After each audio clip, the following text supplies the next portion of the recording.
welcome to Stockbox here live from Resourcing Tomorrow here in London. This is where it all happens. We're at the Minds and Money Connect earlier in the year, but Resourcing Tomorrow is the big one. This is where everyone comes, and it's a very, very busy day today. This is the first day of everything that's going on here at London at the Business Design Centre. And from Stockbox's point of view, we're going to be here for the next 3 days, interviewing people, doing lots of live stuff as best as we can, talking to the different companies that are here, the different experts that are here. Just to name a few, we've got GoviX, who we talked to last time. We've got First Class Metals, who are regular on Stockbox. Renforth Resources are here. ECR Minerals, Mike Whitlow, a.k.a. Doc Holliday. I've met him for the first time earlier today, so I'll be getting an interview with him at some point. Panther Metals, Darren Hazelwood, and Geo Lian is here as well. I'm going to grab an interview, if I can, with Frank Gustra from Fior Group, a big investor in the mining and metals space. It'd be great to talk to him and get his insights on what's going on in the sector. And of course, I think GMET, Golden Metal Resources, and Fulcrum Metals are here as well. There's a lot going on. There are a lot of companies here. It's very busy. I've seen a lot of familiar faces. But let's have a bit of a walk of this floor. So this is the ground floor. There is another floor, and there are balconies as well. There are plenty of companies in this space. But you get a bit of a sense of what's going on. This is the immediate ground floor, very open booths here that are going on. And the guys have all got meetings lined up. They're very busy. We're grabbing people where we can, but that's good. If they've got full diaries, it means that there's appetite for investment in the space and talking to potential investors or partners. So I want to talk to one of the first companies here. This is Quattro Metals. So hello. Good evening, good morning, gentlemen. Thank you very much for your time. So we've got Stuart and David here. So if I can just get a bit of an introduction to the company, first of all, what you're all about, sort of the elevator pitch, if you like. Okay, yeah, so we're a gold copper mining company based out in the south of Ecuador. We've got 3 projects currently. We've got an exploratory project, which is based at around 3,500 meters. Hoping we're going to move from tier 3 to tier 2 very shortly on that project. We've got a producing company, which we produce a nominal amount of gold and copper. And we're just launching into a placer project, an alluvial gold project. Not far as well from in the same province. We represent the El Oro province, which is in Ecuador. Okay. So it's gold and copper mostly. Why did copper gold? Why did you choose those 2 commodities? Basically, the commodities are strongly available in Ecuador. I mean, if you look at Ecuador as a country, less than 8% has been exposed. And we sit right between Peru and Colombia. So we're ideally in the middle of the of where the gold and copper are produced. If you look at Peru's the second largest country at the moment producing gold and copper. So we choose Ecuador, and as Stuart said, we've got some very, very exciting products in front of us. So Ecuador, then, would you say it's an underexplored jurisdiction? Yeah, so Ecuador, the actual national stats are 8%. We've only explored 8% of the actual country. There hasn't been a lot of commercialization in the past of Ecuador, and it sits, as David says, it sits between a highly commercialized Peru and a highly commercialized Colombia. Well, the Andes, cover the whole of Ecuador also, and the Andes copper belt's there, so we're right in the center of. And what's it like as a place to do business in? It's very good, to be honest with you. It's like you have to have connections in the right places. And the province that we're in, El Oro, Clemente Bravo is the prefectura. We have a good relationship with him and his office. So we're building more relations on a daily basis. We're a private company. We're not a stock exchange company. Stock exchange is something that we will be looking forward to and going on. It's in the development stages. And what is your timeline for the stock exchange listing? Within the next 2 years, we will be listed on the stock exchange. Yeah. So just in terms of your projects, then you said you had 1 producing and others exploratory. So could you just give me an idea of just a high level of each of the projects, so sort of what stage they're at and what you're going to be doing as you go down that path to IPO? Yeah, I mean, we have Pacha Vista, which is 333 hectares. We've been producing that in small volumes, and we're gearing up to go larger with that. We have the Placer one, which Stuart has said we're currently doing exploration stages. That's a huge concession. That's actually 1,760 hectares with about 600 hectares that we're able to mine. The other project that we're doing, which is a 335 project, which we're doing some exploration there at the moment, as Stuart said, we want to go into a small drill program. That currently is 150 hectares, and we're currently applying for around about 7,000 to 8,000 hectares around that is free space. And then there's some other companies, large companies below us on that particular area. Great. And in terms of funding all these operations before you get to IPO, is that all taken care of? Yeah, so we've got really good support from a group of investors that we've had for many years, for 15, 16 years, family offices, small family offices also, all around the globe really, the Middle East, Australia, America, and obviously here in London. So yeah. You've got some rocks. I don't know if you're going to show me. It's not often, seeing rocks in yeah, it's good though, isn't it, to see some. So these are from our project Pacha Vista. They're from the main tunnel. There's 6 separate samples from 4 separate veins, and they contain copper and gold in different areas. If you kind of hold that one, you'll see how heavy that one is. Oh yeah, that's very heavy. Yeah. So we can see. Is it visible gold in here? There is some visible gold, but you have to look really carefully. That's pyrite that you can see generally, but there is some copper overlay, and there is some free gold in there also. Yeah. Okay. It's always nice when you see visible gold, isn't it, in a sample like that? Yeah, for sure. So in terms of just a final thought, then you've got sort of 2 years before you head towards that IPO. What exchange are you looking at? AIM probably, or the ASX. So yeah, either in London or in Australia. We've got an Australian company that we have a relationship at the moment. So perhaps we might merge. And what's the big goal? What's the ambition?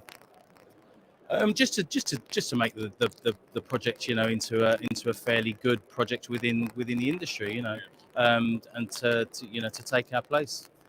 And obviously launch a drill program that we know is successful and producing good results, etc., in large areas. So building shareholder value through luck and good planning in the exploration field. Mainly good planning. Mainly good planning. Yeah. Okay. What's your general thought on the sector at the moment? Have you got any sort of thoughts on the mining minerals sector, where things are standing? Yeah, I mean, gold's holding its own at the moment. I mean, it's had its highest price. I think that gold is going to continue to grow. And we're very excited for the future of the mineral market. Very, very excited. Great. Well, thank you both very much for your time today. Good luck with everything. Good luck with the next few days. And maybe we'll see you on Stockbox as you go down that IPO route. But thank you very much for your time today. So let's see if we can talk to some other people. That's an interesting company there. That's always nice to see a company that's in the pre-IPO stage, or pre-IPO stage, really. Something to sort of think about, chew the fat as they go down that route, and maybe it's something to consider in a few years' time. It could time quite well with the sector there. But I do just want to grab these guys for a moment. I know we spoke briefly before. So you're from the Department for Trade and Business, but it's sort of in the Asia region, is that right? Yeah, so I'm actually here. I'm the responsible mining lead at the Department for Business and Trade, which is a UK government department focused on supporting business. But quite fortunate today that we have colleagues from the Eastern Europe and Central Asian region that have to stand here today. So they brought a delegation, a ministerial delegation and business delegation across to meet with UK representatives, suppliers in the mining industry, and so on. So it's been a great event so far. So the guys over there, they're looking to engage with sort of governments and partnerships to encourage investment in mining in the Asia Pacific region. Correct. Yeah. Okay. And are you working with the government, the British government? Yes. So my role is to support UK companies that are involved in the mining value chain. Okay. From early stage junior companies, service providers, consultancy, engineering support, right up to the mining majors, the likes of Rio Tinto and Anglo American. So yeah, it's an exciting job, really. It's exciting as well. I mean, what's the sort of attitude of I don't know if you can talk on behalf of the British government, but in terms of, we hear a lot about securing the supply chains of critical minerals and metals for the green economy, the green shift, trying to get away from, let's say, less friendly countries supplying those things. How much of a priority would you say that is in terms of the British government? It's a huge priority. That's evidenced today by our Minister Ghani taking part in the morning session and presenting a keynote speech. So we have the UK government critical mineral strategy that came out in 2022. We had the refresh this year, so we're very focused on opening up the international markets for critical minerals, developing new supply chains, and doing that in the right way with high environmental standards, ESG standards. So very much a focus for the government. Good, that's good to hear. Well, I do want to try and catch the Minister at some point. I know he is doing a keynote, and I would want to, so I can get a comment or two from him. It's always good for investors in the space to know what attitudes of governments, particularly Western governments, are doing to encourage mining and securing that supply chain, because it's very much at the forefront, I think, of lots of governments' minds. But thank you very much for your time today, and I'll pop back later on. Thank you very much. Well, that's good to hear, isn't it? That's someone from the British government there whose job is here really to engage with mining companies to work out any synergies between the government and mining companies to secure the supply chains. Obviously, the Department for Asia and the Pacific are here as well, doing the same thing. So clearly, the governments are quite. It's very important for them to secure these supply chains. I know there's someone here from the US delegation. I couldn't talk to him. He was very busy, understandably. I tried to doorstop him, but I couldn't. He had to go. But the Minister for UK is here. I know there's a Minister from Ontario here as well. And there's also someone here from the European Union Commission. So if I can try and grab some of those guys, that would be very good as well. I do want to catch these guys if I can, but it looks like they might be busy. So if I can't grab them, we'll just go around a bit further. We'll walk past all of this area here. You can see this is all the media area. So you've got Mining II, you've got Mining Network, Proactive Investors are here, CEO.ca, and Kitco Mining are here as well. So these guys are all here conducting interviews with company CEOs, sort of helping to get the message out around the world of all the different mining companies and investment opportunities that are out there. So, who did we want to speak to? Was it? They've got a meeting going on now, haven't they? And they've got some nice rocks to see as well. So we'll have to leave them for now. Maybe we can try and talk to. Are you here from US Gold Corp? Nice to meet you.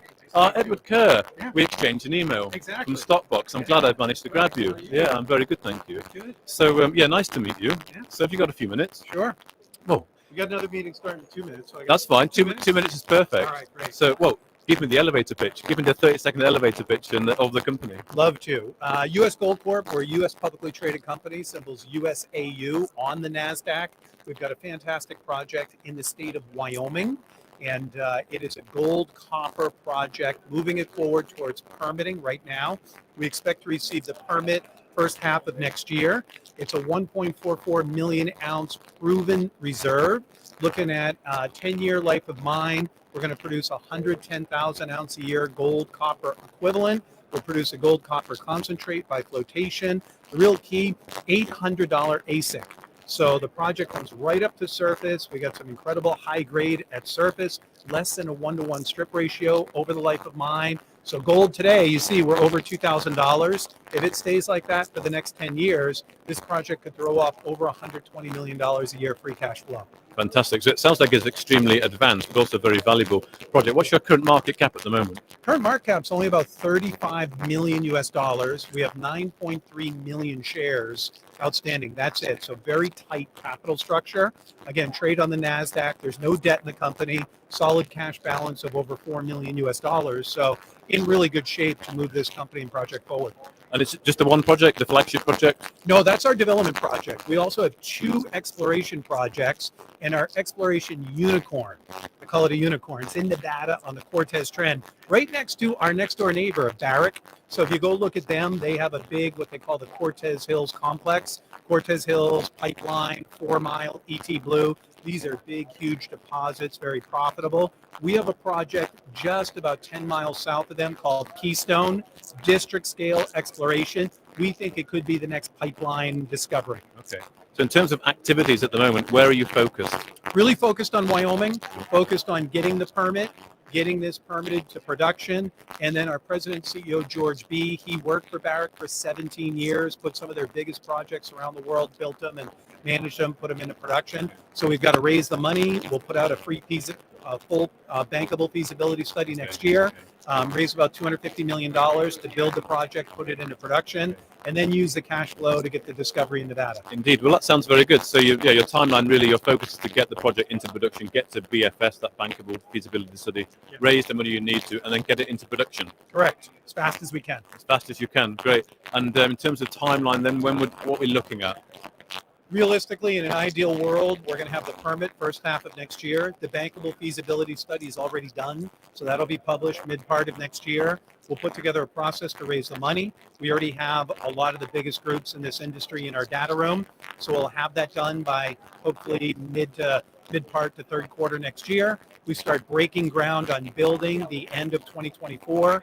George B. tells me that he can build this facility in 12 to 18 months. So I think we're into production by the end of 2025. Perfect. Okay. Well, I know you're very busy. I can see people waiting. If you've got meetings, you need to go. Or if you got, can I? You can say hi to George. Oh, hi, George. Hello. You He's are. our president and CEO. President, you're live on Stopbox from Resourcing Tomorrow. Nice to meet you. Well, I got most of the information from Edward over there, but He gave you the pitch. indeed he did. But looking forward to putting this into operation and moving this project forward.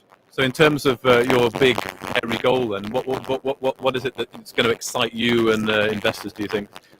Oh, well, look, you know, at the moment, you perhaps heard of a Lassonde curve. We're at the base of a Lassonde curve. Yeah. We're just going to get our permit next year.